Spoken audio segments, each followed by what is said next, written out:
ನನ್ನ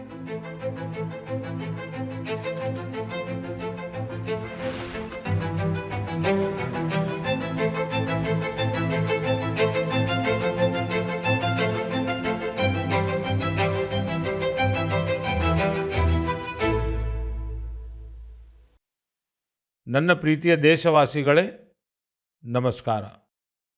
ಈ ಮಾನ್ಸೂನ್ ಋತುವಿನಲ್ಲಿ ನೈಸರ್ಗಿಕ ವಿಕೋಪಗಳು ದೇಶವನ್ನು ಪರೀಕ್ಷಿಸುತ್ತಿವೆ.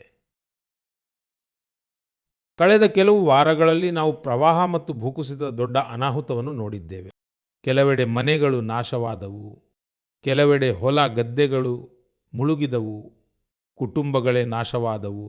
ನೀರಿನ ರಭಸಕ್ಕೆ ಕೆಲವೆಡೆ ಸೇತುವೆಗಳು ಕೊಚ್ಚಿ ಹೋದವು, ರಸ್ತೆಗಳು ಕೊಚ್ಚಿ ಹೋದವು, ಜನರ ಜೀವನ ಸಂಕಷ್ಟಕ್ಕೆ ಸಿಲುಕಿತು. ಈ ಘಟನೆಗಳು ಪ್ರತಿಯೊಬ್ಬ ಭಾರತೀಯನಿಗೂ ದುಃಖ ತಂದಿವೆ. ತಮ್ಮ ಪ್ರೀತಿಪಾತ್ರರನ್ನು ಕಳೆದುಕೊಂಡ ಕುಟುಂಬಗಳ ನೋವು ನಮ್ಮೆಲ್ಲರ ನೋವಾಗಿದೆ. ಎದುರಾದ ಕಡೆಗಳೆಲ್ಲ ಅಲ್ಲಿನ ಜನರನ್ನು ಉಳಿಸಲು ನಮ್ಮ NDRF ಮತ್ತು SDRF ಯೋಧರು, ಇತರ ಭದ್ರತಾ ಪಡೆಗಳು ಪ್ರತಿಯೊಬ್ಬರು ಹಗಲಿರುಳು ಶ್ರಮಿಸಿದ್ದಾರೆ. ಯೋಧರು ತಂತ್ರಜ್ಞಾನದ ಸಹಾಯವನ್ನು ಪಡೆದಿದ್ದಾರೆ. ಥರ್ಮಲ್ ಕ್ಯಾಮೆರಾಗಳು, ಲೈವ್ ಡಿಟೆಕ್ಟರ್ಗಳು, ಸ್ನಿಫರ್ ಡಾಗ್ಗಳು ಮತ್ತು ಡ್ರೋನ್ ಸರ್ವೇಲೆನ್ಸ್ ಇಂತಹ ಅನೇಕ ಆಧುನಿಕ ಸಂಪನ್ಮೂಲಗಳ ಸಹಾಯದಿಂದ ಪರಿಹಾರ ಕಾರ್ಯವನ್ನು ಚುರುಕುಗೊಳಿಸಲು ಸಂಪೂರ್ಣ ಪ್ರಯತ್ನಗಳನ್ನು ಮಾಡಲಾಯಿತು. ಈ ಸಮಯದಲ್ಲಿ ಹೆಲಿಕಾಪ್ಟರ್ ಮೂಲಕ ಪರಿಹಾರ ಸಾಮಗ್ರಿಗಳನ್ನು ತಲುಪಿಸಲಾಯಿತು. ಗಾಯಾಳುಗಳನ್ನು ಏರ್ಲಿಫ್ಟ್ ಮಾಡಲಾಯಿತು. ವಿಪತ್ತಿನ ಸಮಯದಲ್ಲಿ ಸೇನೆಯು ಓರ್ವ ಸಹಾಯಕನಂತೆ ಮುಂದೆ ಬಂದಿತು. ಅಲ್ಲಿನ ಸ್ಥಳೀಯ ಜನರು, ಸಮಾಜ ಸೇವಕರು, ವೈದ್ಯರು, ಆಡಳಿತ ವ್ಯವಸ್ಥೆ ಹೀಗೆ ಈ ಸಂಕಷ್ಟದ ಸಮಯದಲ್ಲಿ ಎಲ್ಲರೂ ಸಾಧ್ಯವಿರುವ ಎಲ್ಲ ಪ್ರಯತ್ನಗಳನ್ನು ಮಾಡಿದರು. ಈ ಕಷ್ಟದ ಸಮಯದಲ್ಲಿ ಮಾನವೀಯತೆಯನ್ನು ಎಲ್ಲಕ್ಕಿಂತ ಮಿಗಿಲಾಗಿ ಇಟ್ಟುಕೊಂಡ ಪ್ರತಿಯೊಬ್ಬ ನಾಗರಿಕನಿಗೂ ನಾನು ಹೃತ್ಪೂರ್ವಕವಾಗಿ ಧನ್ಯವಾದ ಹೇಳುತ್ತೇನೆ. ನನ್ನ ಪ್ರೀತಿಯ ದೇಶವಾಸಿಗಳೇ, ಪ್ರವಾಹ ಮತ್ತು ಮಳೆಯ ಈ ವಿನಾಶದ ನಡುವೆಯೂ 2 ವಿಶೇಷ ಸಾಧನೆಗಳನ್ನು ಜಮ್ಮು ಮತ್ತು ಕಾಶ್ಮೀರವು ಸಾಧಿಸಿದೆ. ಇವುಗಳ ಬಗ್ಗೆ ಬಹಳಷ್ಟು ಜನರಿಗೆ ತಿಳಿದಿಲ್ಲ. ಆದರೆ ಆ ಸಾಧನೆಗಳ ಬಗ್ಗೆ ತಿಳಿದಾಗ ನಿಮಗೆ ಬಹಳ ಸಂತೋಷವಾಗುತ್ತದೆ. ಜಮ್ಮು ಮತ್ತು ಕಾಶ್ಮೀರದ ಪುಲ್ವಾಮಾದ ಒಂದು ಕ್ರೀಡಾಂಗಣದಲ್ಲಿ ದಾಖಲೆ ಸಂಖ್ಯೆಯಲ್ಲಿ ಜನರು ಸೇರಿದ್ದರು. ಇಲ್ಲಿ ಪುಲ್ವಾಮಾದ ಮೊದಲ ಡೇ ನೈಟ್ ಕ್ರಿಕೆಟ್ ಪಂದ್ಯ ನಡೆಯಿತು. ಹಿಂದೆ ಇದು ಅಸಾಧ್ಯವಾಗಿತ್ತು. ಆದರೆ ಈಗ ನನ್ನ ದೇಶ ಬದಲಾಗುತ್ತಿದೆ. ಈ ಪಂದ್ಯವು ರಾಯಲ್ ಪ್ರೀಮಿಯರ್ ಲೀಗ್ನ ಭಾಗವಾಗಿದೆ. ಇದರಲ್ಲಿ ಜಮ್ಮು ಮತ್ತು ಕಾಶ್ಮೀರದ ವಿವಿಧ ತಂಡಗಳು ಆಡುತ್ತಿವೆ. ಬಹಳಷ್ಟು ಜನರು, ಅದರಲ್ಲೂ ಯುವಕರು, ಪುಲ್ವಾಮಾದಲ್ಲಿ ರಾತ್ರಿ ಹೊತ್ತು ಸಾವಿರಾರು ಸಂಖ್ಯೆಯಲ್ಲಿ ಕ್ರಿಕೆಟ್ ಅನ್ನು ಆನಂದಿಸುತ್ತಿದ್ದಾರೆ. ಈ ದೃಶ್ಯ ನಿಜಕ್ಕೂ ಕಣ್ಮನ ಸೆಳೆಯಿತು. ಸ್ನೇಹಿತರೆ, ಗಮನ ಸೆಳೆದ 2ನೇ ಆಯೋಜನೆ ಎಂದರೆ ದೇಶದಲ್ಲಿ ನಡೆದ ಮೊದಲ ಖೇಲೋ ಇಂಡಿಯಾ ಜಲ ಕ್ರೀಡಾ ಉತ್ಸವ, ಮತ್ತು ಅದು ಕೂಡ ಶ್ರೀನಗರದ ದಾಲ್ ಸರೋವರದಲ್ಲಿ ನಡೆಯಿತು. ನಿಜವಾಗಿಯೂ ಇಂತಹ ಉತ್ಸವವನ್ನು ಆಯೋಜಿಸಲು ಇದು ಎಂತಹ ವಿಶೇಷ ಸ್ಥಳ. ಇದರ ಉದ್ದೇಶ ಜಮ್ಮು ಮತ್ತು ಕಾಶ್ಮೀರದಲ್ಲಿ ಜಲ ಕ್ರೀಡೆಗಳನ್ನು ಇನ್ನಷ್ಟು ಜನಪ್ರಿಯಗೊಳಿಸುವುದಾಗಿದೆ. ಭಾರತದಾದ್ಯಂತ 800ಕ್ಕೂ ಹೆಚ್ಚು ಕ್ರೀಡಾಪಟುಗಳು ಇದರಲ್ಲಿ ಭಾಗವಹಿಸಿದ್ದರು. ಮಹಿಳಾ ಕ್ರೀಡಾಪಟುಗಳು ಕೂಡ ಹಿಂದುಳಿದಿರಲಿಲ್ಲ. ಮಹಿಳೆಯರ ಭಾಗವಹಿಸುವಿಕೆಯು ಬಹುತೇಕ ಪುರುಷರಿಗೆ ಸಮಾನವಾಗಿತ್ತು. ಇದರಲ್ಲಿ ಭಾಗವಹಿಸಿದ ಎಲ್ಲ ಆಟಗಾರರಿಗೂ ನಾನು ಅಭಿನಂದನೆ ಸಲ್ಲಿಸಲು ಬಯಸುತ್ತೇನೆ. ಅತಿ ಹೆಚ್ಚು ಪದಕಗಳನ್ನು ಗೆದ್ದ ಮಧ್ಯಪ್ರದೇಶಕ್ಕೆ ವಿಶೇಷ ಅಭಿನಂದನೆಗಳು. ನಂತರದ ಸ್ಥಾನದಲ್ಲಿ ಹರಿಯಾಣ ಮತ್ತು ಒಡಿಶಾ ಇವೆ. ಜಮ್ಮು ಮತ್ತು ಕಾಶ್ಮೀರದ ಸರ್ಕಾರ ಮತ್ತು ಅಲ್ಲಿನ ಜನರ ಆತ್ಮೀಯತೆ ಮತ್ತು ಆತಿಥ್ಯವನ್ನು ನಾನು ಮನಸಾರೆ ಶ್ಲಾಘಿಸುತ್ತೇನೆ. ಸ್ನೇಹಿತರೆ, ಈ ಆಯೋಜನೆಗೆ ಸಂಬಂಧಿಸಿದ ಅನುಭವವನ್ನು ನಿಮ್ಮೊಂದಿಗೆ ಹಂಚಿಕೊಳ್ಳಲು ಇದರಲ್ಲಿ ಭಾಗವಹಿಸಿದ 2 ಆಟಗಾರರೊಂದಿಗೆ ಮಾತನಾಡಲು ನಾನು ಯೋಚಿಸಿದೆ. ಅವರಲ್ಲಿ ಒಬ್ಬರು ಒಡಿಶಾದ ರಶ್ಮಿತಾ ಸಾಹು ಮತ್ತು ಇನ್ನೊಬ್ಬರು ಶ್ರೀನಗರದ ಮೊಹ್ಸಿನ್ ಅಲಿ. ಅವರು ಏನು ಹೇಳುತ್ತಾರೆಂದು ಕೇಳೋಣ. ರಶ್ಮಿತಾ ಅವರೇ, ನಮಸ್ಕಾರ. ನಮಸ್ಕಾರ ಸರ್. ಜೈ ಜಗನ್ನಾಥ. ಜೈ ಜಗನ್ನಾಥ್ ಸರ್. ರಶ್ಮಿತಾ ಅವರೇ, ಮೊದಲನೆಯದಾಗಿ ಕ್ರೀಡಾ ಜಗತ್ತಿನಲ್ಲಿ ನೀವು ಸಾಧಿಸಿರುವ ಯಶಸ್ಸಿಗೆ ನಿಮಗೆ ಅಭಿನಂದನೆಗಳು. ಧನ್ಯವಾದಗಳು ಸರ್. ರಶ್ಮಿತಾ, ನಮ್ಮ ಕೇಳುಗರಿಗೆ ನಿಮ್ಮ ಬಗ್ಗೆ ಮತ್ತು ನಿಮ್ಮ ಕ್ರೀಡಾ ಪ್ರಯಾಣದ ಬಗ್ಗೆ ತಿಳಿಯುವ ಉತ್ಸಾಹವಿದೆ.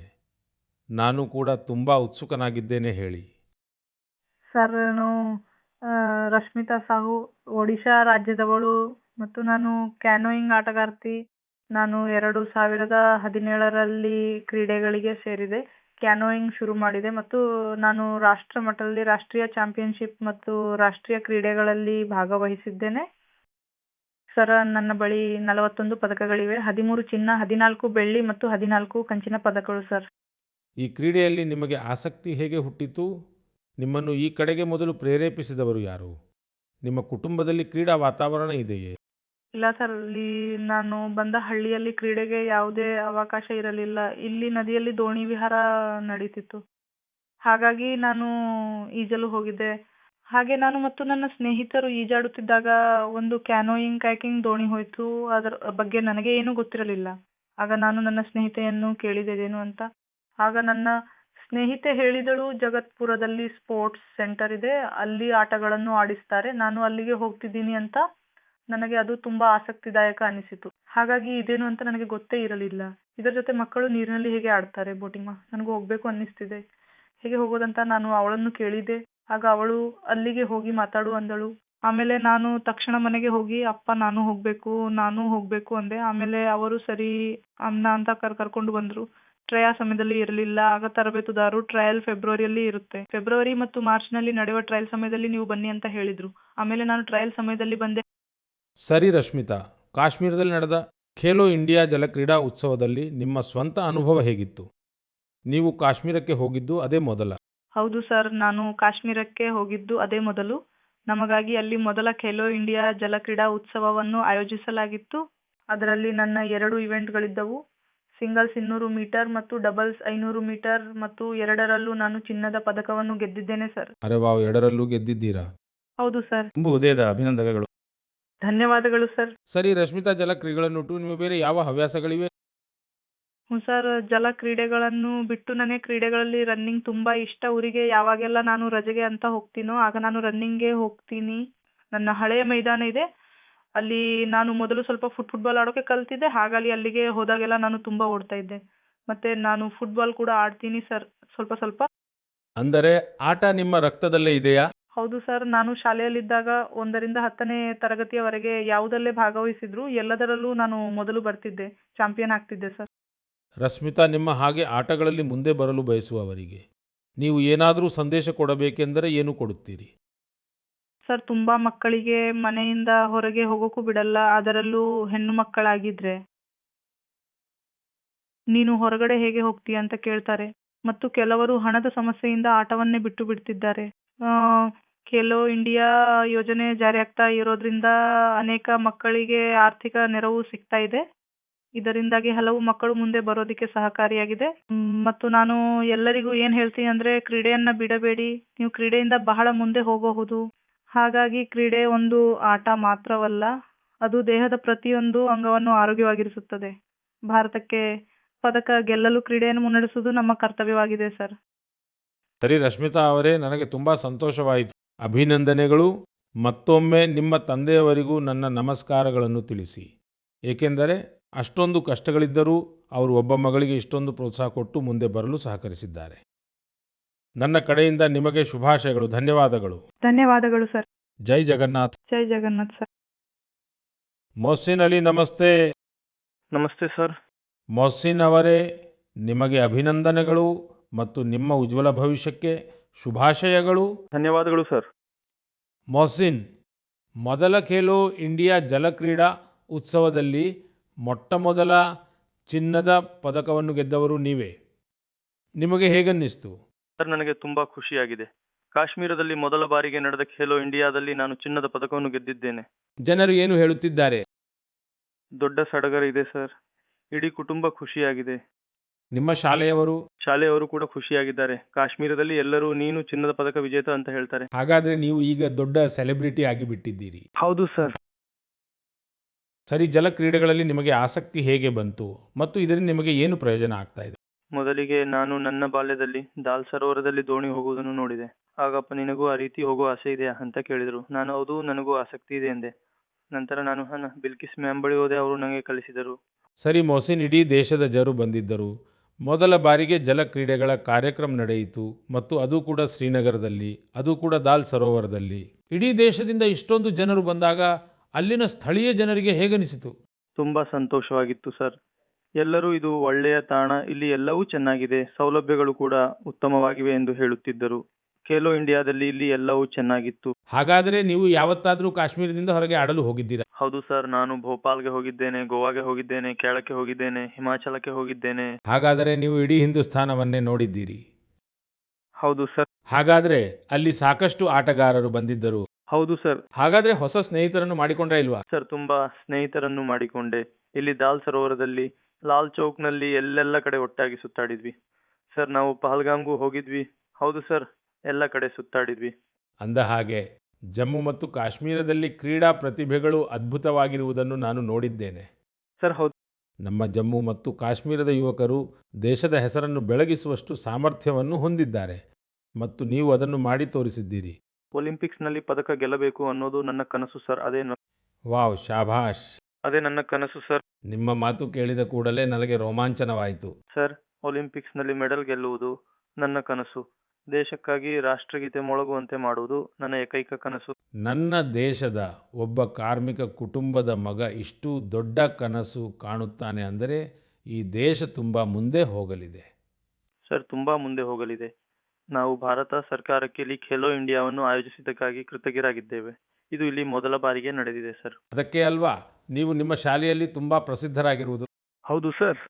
ಸರಿ ಮೊಹಸಿನ್, ನಿಮ್ಮೊಂದಿಗೆ ಮಾತನಾಡಿ ನನಗೆ ತುಂಬ ಖುಷಿ ಆಯಿತು ಮತ್ತು ನನ್ನ ಕಡೆಯಿಂದ ನಿಮ್ಮ ತಂದೆಗೆ ವಿಶೇಷವಾಗಿ ನನ್ನ ಧನ್ಯವಾದಗಳನ್ನು ತಿಳಿಸಿ. ಕಾರಣರು ಕೂಲಿ ಕೆಲಸ ಜೀವನ ನಡೆಸಿಯೂ ನಿಮ್ಮ ಜೀವನವನ್ನು ರೂಪಿಸಿದ್ದಾರೆ ಮತ್ತು ನೀವು ನಿಮ್ಮ ತಂದೆಯ ಮಾತುಗಳನ್ನು ಕೇಳಿ ಸ್ವಲ್ಪವೂ ವಿಶ್ರಮಿಸದೆ 10 ವರ್ಷಗಳ ಕಾಲ ತಪಸ್ಸು ಮಾಡಿದ್ದೀರಿ. ಇದು ಒಬ್ಬ ಕ್ರೀಡಾಪಟುವಿಗೆ ದೊಡ್ಡ ಸ್ಫೂರ್ತಿ ಮತ್ತು ನಿಮ್ಮ ಹಿಂದೆ ಇಷ್ಟೊಂದು ಶ್ರಮ ವಹಿಸಿದ ನಿಮ್ಮ ತರಬೇತುದಾರಿಗೂ ನಾನು ಅಭಿನಂದನೆ ಸಲ್ಲಿಸುತ್ತೇನೆ. ನನ್ನ ಕಡೆಯಿಂದ ನಿಮಗೆ ಶುಭಾಶಯಗಳು ಮತ್ತು ಅಭಿನಂದನೆಗಳು ಸಹೋದರ. ಧನ್ಯವಾದಗಳು ಸರ್.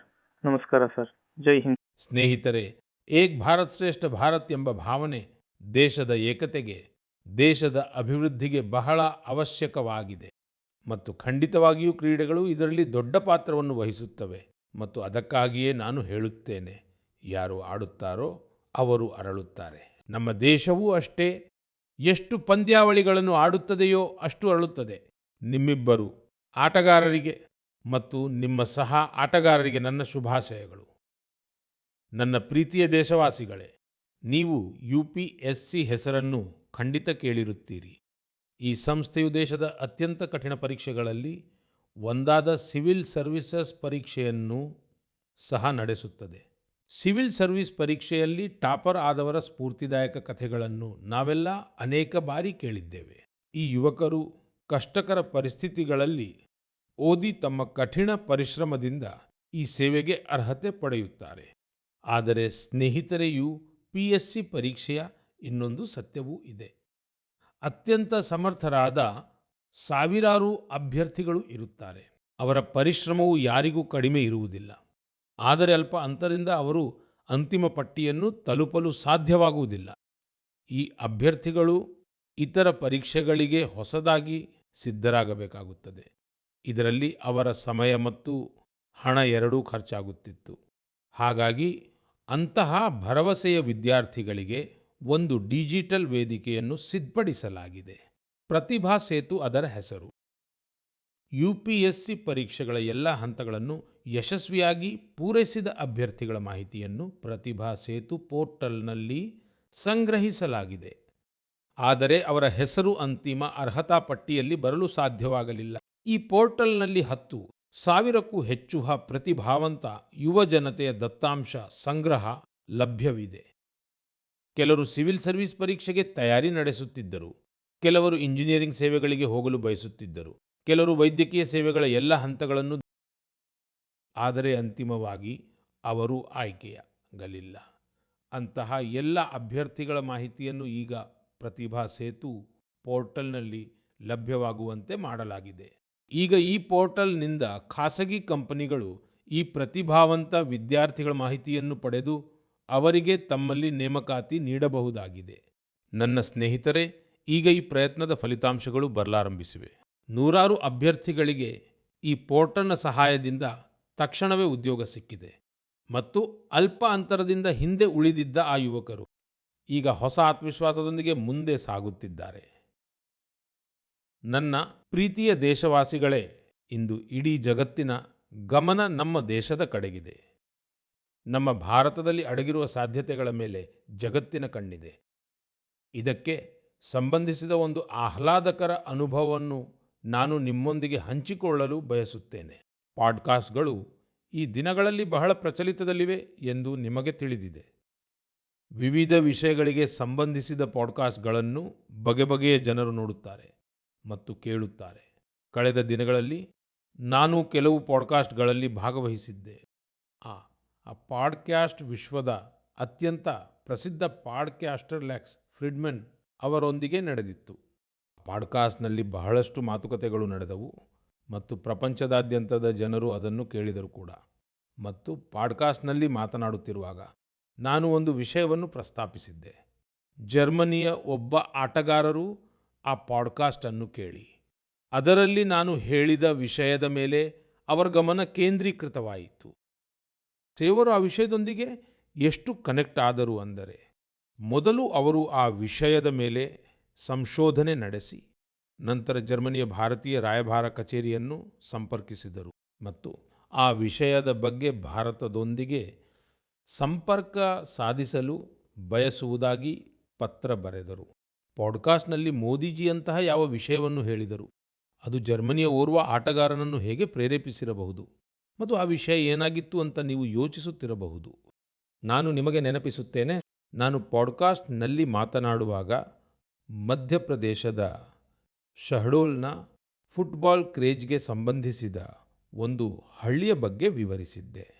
ನಿಜ ಹೇಳಬೇಕೆಂದರೆ 2 ವರ್ಷಗಳ ಹಿಂದೆ ನಾನು ಶಹಡೋಲ್ಗೆ ಹೋಗಿದ್ದೆ. ಅಲ್ಲಿನ ಫುಟ್ಬಾಲ್ ಪ್ಲೇಯರ್ಸನ್ನು ಭೇಟಿಯಾಗಿದ್ದೆ. ಪಾಡ್ಕಾಸ್ಟ್ ಸಮಯದಲ್ಲಿ ಒಂದು ಪ್ರಶ್ನೆಗೆ ಉತ್ತರವಾಗಿ ನಾನು ಶಹಡೋಲ್ನ ಫುಟ್ಬಾಲ್ ಆಟಗಾರರ ಬಗ್ಗೆಯೂ ಪ್ರಸ್ತಾಪಿಸಿದ್ದೆ. ಇದೇ ಮಾತನ್ನು ಜರ್ಮನಿಯ ಫುಟ್ಬಾಲ್ ಆಟಗಾರ ಮತ್ತು ಕೋಚ್ ಡಿಯೆಟ್ಮಾರ್ ಬಿಯರ್ಸ್ಡಾರ್ಫರ್ ಅವರು ಕೇಳಿದರು. ಶಹಡೋಲ್ನ ಯುವ ಫುಟ್ಬಾಲ್ ಆಟಗಾರರ ಜೀವನ ಪ್ರಯಾಣವು ಅವರನ್ನು ಬಹಳವಾಗಿ ಪ್ರಭಾವಿಸಿತು ಮತ್ತು ಪ್ರೇರೇಪಿಸಿತು. ನಿಜವಾಗಿಯೂ ಇತರ ದೇಶಗಳ ಗಮನವನ್ನು ಅಲ್ಲಿನ ಪ್ರತಿಭಾವಂತ ಫುಟ್ಬಾಲ್ ಆಟಗಾರರು ಸೆಳೆಯುತ್ತಾರೆ ಎಂದು ಯಾರೂ ಊಹಿಸಿರಲಿಲ್ಲ. ಈಗ ಜರ್ಮನಿಯ ಈ ಕೋಚ್ ಶಹಡೋಲ್ನ ಕೆಲವು ಆಟಗಾರರಿಗೆ ಜರ್ಮನಿಯ ಒಂದು ಅಕಾಡೆಮಿಯಲ್ಲಿ ತರಬೇತಿ ನೀಡಲು ಪ್ರಸ್ತಾಪಿಸಿದ್ದಾರೆ. ಇದಾದ ನಂತರ ಮಧ್ಯಪ್ರದೇಶ ಸರ್ಕಾರವು ಅವರನ್ನು ಸಂಪರ್ಕಿಸಿದೆ. ಶೀಘ್ರದಲ್ಲೇ ಶಹಡೋಲ್ನ ನಮ್ಮ ಕೆಲವು ಯುವ ಸ್ನೇಹಿತರು ತರಬೇತಿಗಾಗಿ ಜರ್ಮನಿಗೆ ಹೋಗಲಿದ್ದಾರೆ. ಫುಟ್ಬಾಲ್ನ ಜನಪ್ರಿಯತೆ ಭಾರತದಲ್ಲಿ ನಿರಂತರವಾಗಿ ಹೆಚ್ಚುತ್ತಿರುವುದನ್ನು ನೋಡಿ ನನಗೂ ತುಂಬ ಸಂತೋಷವಾಗುತ್ತಿದೆ. ಫುಟ್ಬಾಲ್ ಪ್ರೇಮಿಗಳು ಸಮಯ ಸಿಕ್ಕಾಗ ಖಂಡಿತವಾಗಿಯೂ ಶಹಡೋಲ್ಗೆ ಭೇಟಿ ನೀಡಿ ಅಲ್ಲಿ ನಡೆಯುತ್ತಿರುವ ಕ್ರೀಡಾಕ್ರಾಂತಿಯನ್ನು ಹತ್ತಿರದಿಂದ ನೋಡಬೇಕೆಂದು ನಾನು ಮನವಿ ಮಾಡುತ್ತೇನೆ. ನನ್ನ ಪ್ರೀತಿಯ ದೇಶವಾಸಿಗಳೇ, ಸೂರತ್ನ ನಿವಾಸಿ ಜಿತೇಂದ್ರ ಸಿಂಗ್ ರಾಥೋಡ್ ಅವರ ಬಗ್ಗೆ ತಿಳಿದು ನಿಮಗೆ ತುಂಬ ಸಂತೋಷವಾಗುತ್ತದೆ. ನಿಮ್ಮ ಮನಸ್ಸಿನಲ್ಲಿ ಹೆಮ್ಮೆಯ ಭಾವ ಮೂಡುತ್ತದೆ. ಅವ್ವ ಭದ್ರತಾ ಸಿಬ್ಬಂದಿಯಾದ ಜಿತೇಂದ್ರ ಸಿಂಗ್ ರಾಥೋಡ್ ಅವರು ಅಂತಹ ಒಂದು ಅದ್ಭುತ ಉಪಕ್ರಮವನ್ನು ಕೈಗೊಂಡಿದ್ದಾರೆ. ಇದು ಪ್ರತಿಯೊಬ್ಬ ದೇಶಭಕ್ತನಿಗೂ ಒಂದು ದೊಡ್ಡ ಸ್ಫೂರ್ತಿಯಾಗಿದೆ. ಕಳೆದ ಕೆಲವು ವರ್ಷಗಳಿಂದ ಅವರು ಮಾತೃಭೂಮಿ ರಕ್ಷಣೆಗಾಗಿ ಪ್ರಾಣ ತ್ಯಾಗ ಮಾಡಿದ ಎಲ್ಲ ಸೈನಿಕರ ಬಗ್ಗೆ ಮಾಹಿತಿ ಸಂಗ್ರಹಿಸುತ್ತಿದ್ದಾರೆ. ಮೌಜೂದಾ ಅವರ ಬಳಿ ಇಂದು ಮೊದಲನೇ ಮಹಾಯುದ್ಧದಿಂದ ಹಿಡಿದು ಇಲ್ಲಿಯವರೆಗೂ ಹುತಾತ್ಮರಾದ ಸಾವಿರಾರು ವೀರ ಯೋಧರ ಬಗ್ಗೆ ಮಾಹಿತಿ ಲಭ್ಯವಿದೆ. ಹಾಗೆಯೇ ಅವರ ಬಳಿ ಹುತಾತ್ಮರ ಸಾವಿರಾರು ಚಿತ್ರಗಳು ಇವೆ. ಒಮ್ಮೆ ಒಬ್ಬ ಹುತಾತ್ಮ ಯೋಧನ ತಂದೆ ಹೇಳಿದ ಮಾತುಗಳು ಅವರ ಹೃದಯವನ್ನು ಮುಟ್ಟಿದವು. ಆ ಹುತಾತ್ಮ ಯೋಧನ ತಂದೆ ಹೇಳಿದ್ದರು, ಮಗ ಹೋದರೆ ಏನಾಯಿತು, ದೇಶ ಸುರಕ್ಷಿತವಾಗಿದೆ ಅಲ್ಲವೇ? ಈ ಒಂದು ಮಾತು ಜಿತೇಂದ್ರ ಸಿಂಗ್ ಜಿ ಅವರ ಮನಸ್ಸಿನಲ್ಲಿ ದೇಶಭಕ್ತಿಯ ಅದ್ಭುತವಾದ ಉತ್ಸಾಹವನ್ನು ತುಂಬಿತು. ಇಂದು ಅವರು ಅನೇಕ ಹುತಾತ್ಮರ ಕುಟುಂಬಗಳ ಸಂಪರ್ಕದಲ್ಲಿದ್ದಾರೆ. ಅವರು ಸುಮಾರು 2,500 ಹುತಾತ್ಮರ ತಂದೆ ತಾಯಿಯರ ಪಾದದ ಮಣ್ಣನ್ನು ಸಹ ತಮ್ಮ ಬಳಿ ತಂದಿಟ್ಟುಕೊಂಡಿದ್ದಾರೆ. ಇದು ಸಶಸ್ತ್ರ ಪಡೆಗಳ ಬಗ್ಗೆ ಅವರಿಗಿರುವ ಆಳವಾದ ಪ್ರೀತಿ ಮತ್ತು ಬಾಂಧವ್ಯಕ್ಕೆ ಜೀವಂತ ಉದಾಹರಣೆಯಾಗಿದೆ. ಜಿತೇಂದ್ರ ಜಿ ಅವರ ಜೀವನವು ನಮಗೆ ದೇಶಭಕ್ತಿಯ ನಿಜವಾದ ಪಾಠವನ್ನು ಕಲಿಸುತ್ತದೆ. ಪ್ರೀತಿಯ ದೇಶವಾಸಿಗಳೇ, ಇತ್ತೀಚಿನ ದಿನಗಳಲ್ಲಿ ನೀವು ನೋಡಿರಬಹುದು, ಸಾಮಾನ್ಯವಾಗಿ ಮನೆಗಳ ಛಾವಣಿಗಳ ಮೇಲೆ, ದೊಡ್ಡ ಕಟ್ಟಡಗಳ ಮೇಲೆ, ಸರ್ಕಾರಿ ಕಚೇರಿಗಳಲ್ಲಿ ಸೋಲಾರ್ ಪ್ಯಾನೆಲ್ಗಳು ಹೊಳೆಯುತ್ತಿರುವುದನ್ನು ಕಾಣಬಹುದು. ಜನರು ಈಗ ಇದರ ಮಹತ್ವವನ್ನು ಅರ್ಥ ಮಾಡಿಕೊಳ್ಳುತ್ತಿದ್ದಾರೆ ಮತ್ತು ಮುಕ್ತ ಮನಸ್ಸಿನಿಂದ ಅಳವಡಿಸಿಕೊಳ್ಳುತ್ತಿದ್ದಾರೆ. ನಮ್ಮ ದೇಶದ ಮೇಲೆ ಸೂರ್ಯದೇವನ ಕೃಪೆ ಎಷ್ಟಿದೆ ಎಂದರೆ, ಆತನು ನೀಡಿದ ಆ ಶಕ್ತಿಯನ್ನು ನಾವು ಏಕೆ ಪೂರ್ಣವಾಗಿ ಬಳಸಿಕೊಳ್ಳಬಾರದು? ಸ್ನೇಹಿತರೇ, ಸೌರಶಕ್ತಿಯಿಂದ ರೈತರ ಜೀವನವೂ ಬದಲಾಗುತ್ತಿದೆ. ಅದೇ ಹೊಲ, ಅದೇ ಶ್ರಮ, ಅದೇ ರೈತ. ಆದರೆ ಈಗ ಶ್ರಮದ ಫಲವೂ ಹೆಚ್ಚು ಸಿಗುತ್ತಿದೆ. ಈ ಬದಲಾವಣೆ ಸೋಲಾರ್ ಪಂಪ್ ಮತ್ತು ಸೋಲಾರ್ ರೈಸ್ ಮಿಲ್ಗಳಿಂದ ಬರುತ್ತಿದೆ. ಇಂದು ದೇಶದ ಅನೇಕ ರಾಜ್ಯಗಳಲ್ಲಿ ನೂರಾರು ಸೋಲಾರ್ ರೈಸ್ ಮಿಲ್ಗಳನ್ನು ಸ್ಥಾಪಿಸಲಾಗಿದೆ. ಈ ಸೋಲಾರ್ ರೈಸ್ ಮಿಲ್ಗಳು ರೈತರ ಆದಾಯದ ಜೊತೆಗೆ ಅವರ ಮುಖದ ಹೊಳಪನ್ನು ಹೆಚ್ಚಿಸಿವೆ. ಸ್ನೇಹಿತರೆ, ಬಿಹಾರದ ದೇವಕಿ ಅವರು ಸೋಲಾರ್ ಪಂಪ್ನಿಂದ ಗ್ರಾಮದ ಅದೃಷ್ಟವನ್ನೇ ಬದಲಾಯಿಸಿದ್ದಾರೆ. ಮುಜಫರ್ಪುರದ ರತನ್ಪುರ ಗ್ರಾಮದ ನಿವಾಸಿಯಾದ ದೇವಕಿ ಅವರನ್ನು ಜನರು ಈಗ ಪ್ರೀತಿಯಿಂದ ಸೋಲಾರ್ ದೀದಿ ಎಂದು ಕರೆಯುತ್ತಾರೆ. ದೇವಕಿ ಅವರ ಜೀವನ ಸುಲಭವಾಗಿರಲಿಲ್ಲ. ಚಿಕ್ಕ ವಯಸ್ಸಿನಲ್ಲಿ ಮದುವೆಯಾಯಿತು. ಒಂದು ಸಣ್ಣ ಹೊಲ, 4 ಮಕ್ಕಳ ಜವಾಬ್ದಾರಿ ಮತ್ತು ಭವಿಷ್ಯದ ಬಗ್ಗೆ ಯಾವುದೇ ಸ್ಪಷ್ಟ ಚಿತ್ರಣವಿರಲಿಲ್ಲ. ಆದರೆ ಅವರ ಆತ್ಮಸ್ಥೈರ್ಯ ಎಂದಿಗೂ ಕುಗ್ಗಲಿಲ್ಲ. ಅವರು ಒಂದು ಸ್ವಸಹಾಯ ಗುಂಪಿಗೆ ಸೇರಿಕೊಂಡರು. ಅಲ್ಲಿ ಸೋಲಾರ್ ಪಂಪ್ಗಳ ಬಗ್ಗೆ ತಿಳಿದುಕೊಂಡರು. ಅವರು ಸೋಲಾರ್ ಪಂಪ್ಗಾಗಿ ಪ್ರಯತ್ನಗಳನ್ನು ಪ್ರಾರಂಭಿಸಿದರು ಮತ್ತು ಅದರಲ್ಲಿ ಯಶಸ್ವಿಯೂ ಆದರು. ಸೋಲಾರ್ ದೀದಿಯ ಸೋಲಾರ್ ಪಂಪ್ ಆನಂತರ ಇಡೀ ಹಳ್ಳಿಯ ಚಿತ್ರಣವನ್ನೇ ಬದಲಾಯಿಸಿತು. ಮೊದಲು ಕೆಲವು ಎಕರೆ ಭೂಮಿಗೆ ಮಾತ್ರ ನೀರಾವರಿ ಸಾಧ್ಯವಾಗುತ್ತಿತ್ತು. ಈಗ ಸೋಲಾರ್ ದೀದಿಯ ಸೋಲಾರ್ ಪಂಪ್ನಿಂದ 40 ಎಕರೆಗಿಂತ ಹೆಚ್ಚು ಪ್ರದೇಶಕ್ಕೆ ನೀರು ತಲುಪುತ್ತಿದೆ. ಸೋಲಾರ್ ದೀದಿಯ ಈ ಅಭಿಯಾನದಲ್ಲಿ ಗ್ರಾಮದ ಇತರ ರೈತರು ಸೇರಿಕೊಂಡಿದ್ದಾರೆ. ಅವರ ಬೆಳೆಗಳು ಹಸಿರಾಗಲು ಪ್ರಾರಂಭಿಸಿವೆ. ಆದಾಯ ಹೆಚ್ಚಾಗತೊಡಗಿದೆ. ಸ್ನೇಹಿತರೆ, ಮೊದಲು ದೇವಕಿ ಅವರ ಜೀವನ 4 ಗೋಡೆಗಳಿಗಷ್ಟೇ ಸೀಮಿತವಾಗಿತ್ತು. ಆದರೆ ಇಂದು ಅವರು ಪೂರ್ಣ ಆತ್ಮವಿಶ್ವಾಸದಿಂದ ತಮ್ಮ ಕೆಲಸವನ್ನು ಮಾಡುತ್ತಿದ್ದಾರೆ. ಸೋಲಾರ್ ದೀದಿಯಾಗಿ ಹಣ ಸಂಪಾದಿಸುತ್ತಿದ್ದಾರೆ. ಮತ್ತು ಅತ್ಯಂತ ಆಸಕ್ತಿದಾಯಕ ವಿಷಯವೆಂದರೆ, ಅವರು ತಮ್ಮ ಪ್ರದೇಶದ ರೈತಾಪಿ ಜನತೆಯಿಂದ UPI ಮೂಲಕ ಹಣ ತೆಗೆದುಕೊಳ್ಳುತ್ತಾರೆ. ಈಗ ಇಡೀ ಗ್ರಾಮದಲ್ಲಿ ಅವರನ್ನು ಬಹಳ ಗೌರವದಿಂದ ನೋಡಲಾಗುತ್ತಿದೆ. ಅವರ ಕಠಿಣ ಪರಿಶ್ರಮ ಮತ್ತು ದೂರದೃಷ್ಟಿ ಸೌರಶಕ್ತಿಯು ಕೇವಲ ವಿದ್ಯುತ್ ಮೂಲ ಮಾತ್ರವಲ್ಲ, ಬದಲಿಗೆ ಇದು ಹಳ್ಳಿಗೆ ಹೊಸ ಬೆಳಕನ್ನು ತರುವ ಒಂದು ಹೊಸ ಶಕ್ತಿಯಾಗಿದೆ ಎಂದು ತೋರಿಸಿಕೊಟ್ಟಿದೆ. ನನ್ನ ಪ್ರೀತಿಯ ದೇಶವಾಸಿಗಳೇ, ಸೆಪ್ಟೆಂಬರ್ 15 ಭಾರತದ ಮಹಾನ್ ಇಂಜಿನಿಯರ್ ಆದ ಮೋಕ್ಷಗುಂಡಂ ವಿಶ್ವೇಶ್ವರಯ್ಯ ಅವರ ಜನ್ಮದಿನವಾಗಿದೆ. ಆ ದಿನವನ್ನು ನಾವು ಇಂಜಿನಿಯರ್ಸ್ ಡೇ ಎಂದು ಆಚರಿಸುತ್ತೇವೆ. ಇಂಜಿನಿಯರ್ಗಳು ಕೇವಲ ಯಂತ್ರಗಳನ್ನು ಮಾತ್ರ ತಯಾರಿಸುವುದಿಲ್ಲ, ಅವರು ಕನಸುಗಳನ್ನು ನನಸಾಗಿಸುವ ಕರ್ಮಯೋಗಿಗಳು ಆಗಿದ್ದಾರೆ. ನಾನು ಭಾರತದ ಪ್ರತಿಯೊಬ್ಬ ಇಂಜಿನಿಯರ್ ಅನ್ನು ಶ್ಲಾಘಿಸುತ್ತೇನೆ. ಅವರಿಗೆ ನನ್ನ ಶುಭಾಶಯಗಳನ್ನು ತಿಳಿಸುತ್ತೇನೆ. ಸ್ನೇಹಿತರೆ, ಸೆಪ್ಟೆಂಬರ್ನಲ್ಲೇ ಭಗವಾನ್ ವಿಶ್ವಕರ್ಮರ ಪೂಜೆಯ ಪವಿತ್ರ ಸಂದರ್ಭವು ಬರಲಿದೆ. 17 ಸೆಪ್ಟೆಂಬರ್ ರಂದು ವಿಶ್ವಕರ್ಮ ಜಯಂತಿ ಇದೆ. ಈ ದಿನವು ಸಾಂಪ್ರದಾಯಿಕ ಕರಕುಶಲತೆಯನ್ನು ಅಭ್ಯಾಸ ಮಾಡುವ ನಮ್ಮ ವಿಶ್ವಕರ್ಮ ಸಹೋದರರಿಗೂ ಸಮರ್ಪಿತವಾಗಿದೆ. ಅವರು ಕೌಶಲ್ಯ ಮತ್ತು ಜ್ಞಾನ ವಿಜ್ಞಾನವನ್ನು ನಿರಂತರವಾಗಿ ಒಂದು ಪೀಳಿಗೆಯಿಂದ ಇನ್ನೊಂದು ಪೀಳಿಗೆಗೆ ತಲುಪಿಸುತ್ತಿದ್ದಾರೆ. ನಮ್ಮ ಬಡಗಿಗಳು, ಕಮ್ಮಾರರು, ಅಕ್ಕಸಾಲಿಗರು, ಕುಂಬಾರರು, ಶಿಲ್ಪಿಗಳು, ಮರಗೆಲಸದವರು ಮತ್ತು ಕಲ್ಲುಕುಟಿಗರು ಯಾವಾಗಲೂ ದೇಶದ ಸಮೃದ್ಧಿಗೆ ಅಡಿಪಾಯವಾಗಿದ್ದಾರೆ. ನಮ್ಮ ಈ ವಿಶ್ವಕರ್ಮ ಬಂಧುಗಳಿಗೆ ಸಹಾಯ ಮಾಡಲೆಂದೇ ಸರ್ಕಾರವು ವಿಶ್ವಕರ್ಮ ಯೋಜನೆಯನ್ನು ಜಾರಿಗೆ ತಂದಿದೆ. ಸ್ನೇಹಿತರೆ, ಈಗ ನಾನು ನಿಮಗೊಂದು ಆಡಿಯೋ ರೆಕಾರ್ಡಿಂಗ್ ಕೇಳಿಸಲು ಬಯಸುತ್ತೇನೆ. तो ये जो मानपत्र में आपने लिखा है, ये स्टेटों के बारे में मैंने जो कुछ किया या हैदराबाद के बारे में हमारी गवर्नमेंट ने जो कुछ किया, ठीक है किया, लेकिन आप जानते हैं कि हैदराबाद का किस्सा इस तरह से हमने किया, उसमें कितनी मुसीबत थी। सब स्टेटों के साथ, सब प्रिंसेस के साथ हमने वायदा दिया था कि भाई कोई प्रिंस का, कोई राजा का हम अलग फैसला नहीं करेंगे, सबका एक ही साथ जैसे सबका होता है ऐसा उनका भी।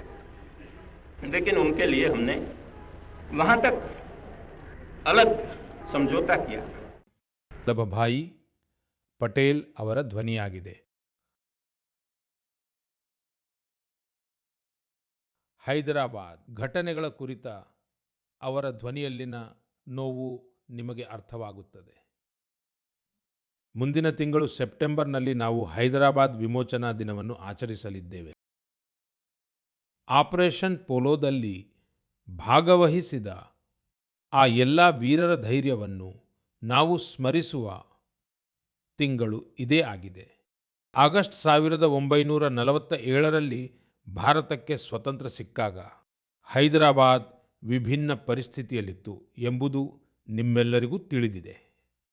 ನಿಜಾಮ ಮತ್ತು ರಜಾಕಾರರ ದೌರ್ಜನ್ಯಗಳು ದಿನದಿಂದ ದಿನಕ್ಕೆ ಹೆಚ್ಚಾಗುತ್ತಿದ್ದವು. ಕೇವಲ ತ್ರಿವರ್ಣ ಧ್ವಜವನ್ನು ಹಾರಿಸಿದ್ದಕ್ಕೆ ಅಥವಾ ವಂದೇ ಮಾತರಂ ಎಂದು ಹೇಳಿದ್ದಕ್ಕೆ ಜನರನ್ನು ಕೊಲ್ಲಲಾಗುತ್ತಿತ್ತು.